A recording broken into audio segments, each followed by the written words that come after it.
Bon, en fait, moi je pense que mon frère doit vraiment se renseigner sur l'histoire des Grands Lacs avant de parler de ce problème. Quand vous dites que le problème de la RDC c'est Paul Kagame, je vous rappelle d'abord que les M23, quand ils ont pris les armes, ils sont entrés par Bunagana, ce n'était pas la frontière avec le Rwanda.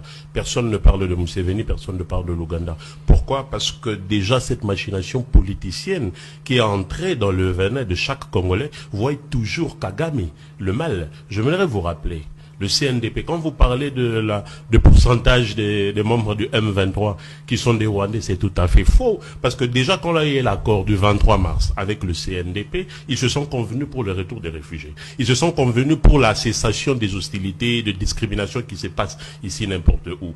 Arrivé en 2012, les membres, parce que ceux-là qui sont dans le M23, ils étaient dans les FRDC. Ils ont créé défection dans les FRDC. Des Congolais.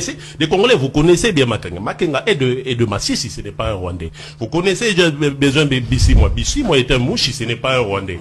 Vous connaissez bien Willingoma, qui était même de l'UDPS. Il était à la Fédération du Nord Kivu de l'UDPS, qui est du Congo central. Ce n'est pas un Rwandais. C'est à vous maintenant de me dire quel est le membre du M23 que vous connaissez, qui est Rwandais, vous citez son nom. Parce que moi, je viens de citer le nom. Et je n'aimerais pas qu'on me dise que je prenne part du M23.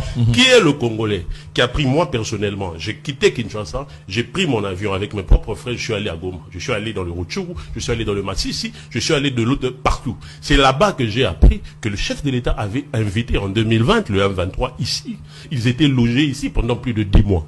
Pourquoi le chef de l'État avait appelé les Rwandais? Non, il a appelé parce qu'il savait que c'était des Congolais. Si vous vous rappelez, lorsque le chef de l'État a eu le pouvoir, dans tous les camps des réfugiés, il y avait une grande fête. Je vais vous donner les images. Dans le camp des réfugiés au Rwanda, il y avait une grande fête parce que le chef de l'État leur avait déjà promis le retour des réfugiés. Après quelques temps, vous le savez très bien, parce que nous avons importé le problème qui existait au Rwanda, entre les Tutsis et les Hutus. Ça a commencé quand? Parce que déjà en 87, les Tutsis et les Banyamulenge n'ont pas participé aux élections. Kagame n'était pas président de la République. En 1990, lors de la conférence nationale souveraine, les Banyamulenge étaient chassés de la conférence nationale souveraine. Kagame n'était pas au pouvoir. Et cette affaire de discrimination a commencé même depuis 62. Depuis 62-63. C'est le problème où ça a commencé. Kagame était encore bébé dans le camp des réfugiés. Nous continuons. Lorsque l'opération turquoise a eu à apparaître en 94, les Hutus génocidaires sont entrés avec armes et munitions. Etienne Tshisekedi l'avait dit, il fallait qu'on leur envoie, selon la loi internationale, à plus de 150 km de la frontière. Ils n'ont jamais été là. Beaucoup étaient au niveau du camp de réfugiés de Mugunga. Et avec des armes et munitions, ça considérait déjà comme une menace. C'est pour cela qu'automatiquement, M. Paul Kagame avait réagi. Je n'aimerais pas entrer dans ces détails-là. Et ça a commencé à partir du RCD. C'était les mêmes revendications. Même le MLC a pris les mêmes revendications pour les EMA dans les niveaux de l'Ituri. Vous ne parlez pas de ça. Et pourtant, même Jean-Pierre Bemba est là. Il connaît très bien cette histoire. M. Vital Kamerhe connaît très bien cette histoire. Les causes profondes de conflit ne se résument qu'à une seule chose. La cessation de la discrimination, la cessation des hostilités et des massacres contre les Tutsis, les Ema, les Banyamulenge, et aujourd'hui nous avons les Teke. Ils sont appelés Gabonais. Personne n'en parle. Moi j'étais allé jusqu'à Kwamount. J'ai vu comment est-ce que les Yaka sont en train de maltraiter les vous ne parlez pas de ça. Non, non, vous ne parlez pas de ça. Mais aujourd'hui, je suis très déçu que l'on puisse applaudir pour les Ouazalendo. Moi, j'ai vu, ils sont en train de brûler les habitations des frères Tutsis. Aujourd'hui, tout Tutsi n'est pas M23. Tout Tutsi n'est pas rwandais. Il y a des Tutsis congolais.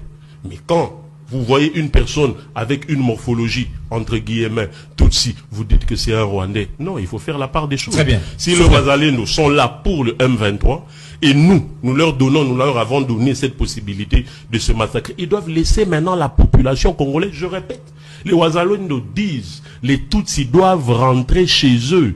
Et j'aimerais rappeler aussi qu'il ne s'agit pas des terres. Les Tutsis ne revendiquent jamais leur terre, car ça leur appartient. Ils sont Congolais de souche. Très bien. Et ils sont Congolais pas par la clémence de qui que ce soit. Ils étaient ici avant que la RDC ne soit appelée RDC Papa.